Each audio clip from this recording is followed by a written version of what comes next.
Hello guys, sa video ito ay luluto naman tayo ng ginisang bagoong. May konting twist guys dahil sa simpleng lutuing ito guys, ilalagay natin siya ng gata. Ito guys yung ginisang bagoong na may gata. Kakaiba rin to guys. At sa totoo lang mga lods, ngayon lang tayo makakatikim ng ganitong simple, masarap na lutuin.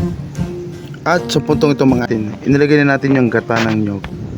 At syempre, kailangan pa natin siyang pakuluin para maluto guys yung gata bago natin ilagay yung bagoong. At pagkakulo nga ng gata ay inilagay natin itong bagoong. Bali guys, natikman ko na to at masarap siya.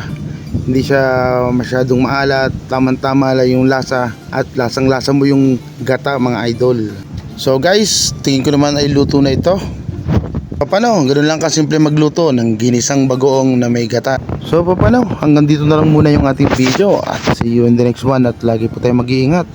Bye bye po. Hanggang sa muli.